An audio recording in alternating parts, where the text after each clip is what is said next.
yang seperti ini, ada yang seperti ini. Pokoknya nggak sampai ngeten mboten ataupun kayak gini mboten, tapi malah langsung diangkat seperti ini. Itu adalah bagian daripada kita berdoa kepada Gusti Allah.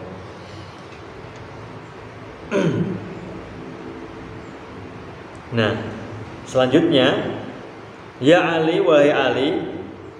Oh ya, bagian dari etika berdoa juga sebelum kami lanjutkan. Selain etika mengenai tangan yang bagaimana harusnya, adalah runtutan bacaan yang menurut para ulama itu bagian dari etika kita berdoa. Kalau kita tidak bisa bahasa Arab, bahasa Indonesia, yang terpenting adalah kita mengucapkan sholawat kepada kanjeng Nabi dulu. Allahumma sholli ala sayyidina Muhammad wa ala sayyidina Muhammad alhamdulillahirabbil alamin. Ketika sudah sholawat baru alhamdulillahirabbil alamin. Muji kepada Gusti Allah. Muji kepada Gusti Allah. Ketika sholawat muji kepada Gusti Allah. Yang ketiga rangkaiannya adalah kamu mau berdoa apa saja silahkan, itu disertakan. Yang terakhir jangan lupa sebelum ditutup sholawat juga.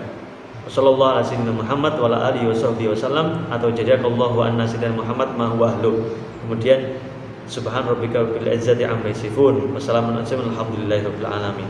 Ada beberapa runtutan tata tertib ya di dalam doa itu menurut para ulama-ulama. Jadi doa itu permintaan pun kepada Allah ada etikanya. Sama orang saja kita ada etika dalam meminta, apalagi kepada Tuhan. Seperti itu. Halus, agama itu kompleks, cara mengaturnya itu kompleks sekali. Doa pun ada tata caranya. Tidak kemudian gabrul gitu ya. Bismillahirrahmanirrahim. Lanjut ya. Ya Ali, wahai Ali, la tajhar. Jangan engkau mengeraskan suara. Suara apa itu? Bikiro atika kelawan wacan iro, wala bidua ika lan ora ing doa iro. Haitsu yusolli sekiranya solat anasa ing manusa.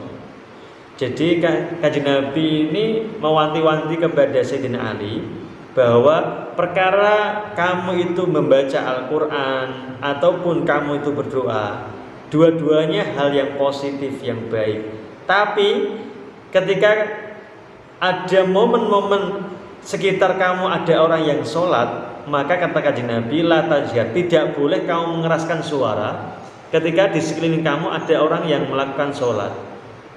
Padahal kamu itu ya juga baik. Misalkan kamu sedang membaca Al-Quran ataupun sedang berdoa ataupun sedang wiridan, tapi di sebelah kamu ada orang yang sholat. Ketika kamu sedang sholat, ketika di sekeliling kamu sedang sholat dan kamu mengucapkannya keras suaranya, fa inna dzalika yufsidu alaihim sholatuhum. Barangkali itu yang bisa mengganggu ataupun merusak sholat orang itu. Jadi ketika kamu menjadi sebab rusaknya orang yang melakukan sholat, itu tidak boleh oleh kanjeng Nabi, mengganggu konsentrasi orang yang sholat. Mending ketika kamu sedang melaksanakan membaca Al-Quran, doa atau wirid, dan di sekitar kamu ada orang yang sholat, maka diseri dengan suara yang lirih, yang lirisan. Enggak usah banter-banter, enggak usah keras-keras. Nah ini yang barangkali juga menjadi etika juga ketika kita hidup di tengah-tengah masyarakat. Yang kemarin sempat viral tentang berita edaran Kemenak mengenai aturan TOA itu. Speaker yang keras-keras, kalau di sekelilingnya itu mungkin ada yang mayoritas Kristen, ini juga bisa mengganggu, kan seperti itu juga. Baik tapi menjadi tidak baik karena sebab tertentu. Ini coba kita perhatikan sama-sama, bagian daripada kita menghargai sama. Kita lanjutkan. Bismillahirrahmanirrahim. Ya Ali, wahai Ali, man dzakara, siapa orang yang berzikir Allah kepada Allah qablal fajri, sebelum fajar, waktu fajar, wa qabla tulu'i syamsi, dan sebelum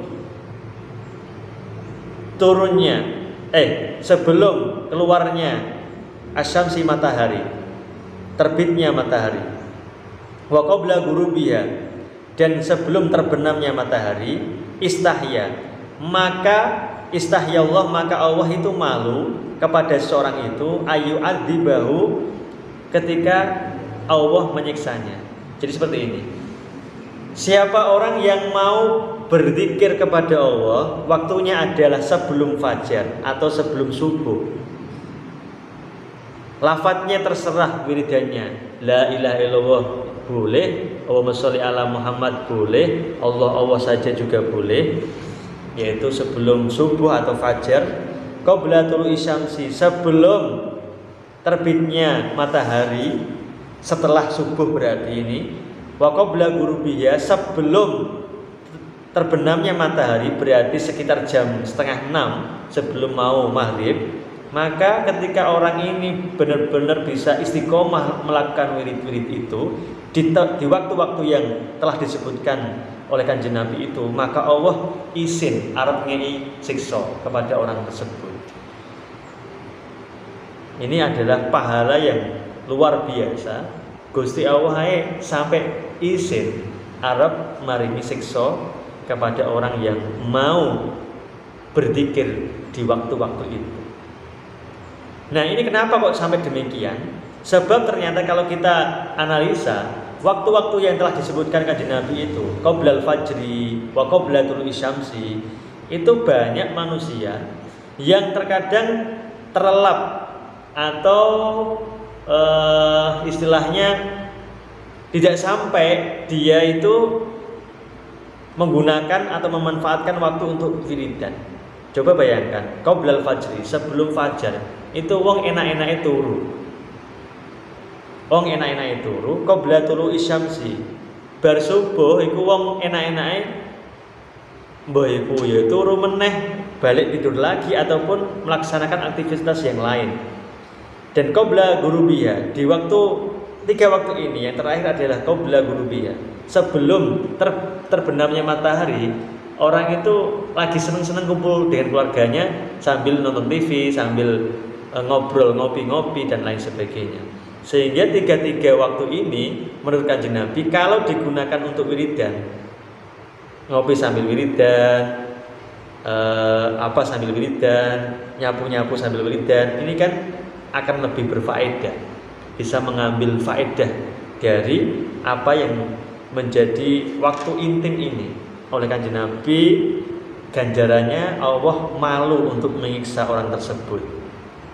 Subhanallah ya, ini penting sebagai catatan kita bersama, supaya nanti tidak melewatkan waktu-waktu yang luar biasa ini menurut Kanjeng Nabi. Mari teman-teman kita semangat lagi, bergiat lagi untuk bagaimana senantiasa mencari kebaikan, dan semoga Allah memberikan kesabaran kita dalam beristiqomah melaksanakan kebaikan. Semoga bermanfaat. Assalamualaikum warahmatullahi wabarakatuh.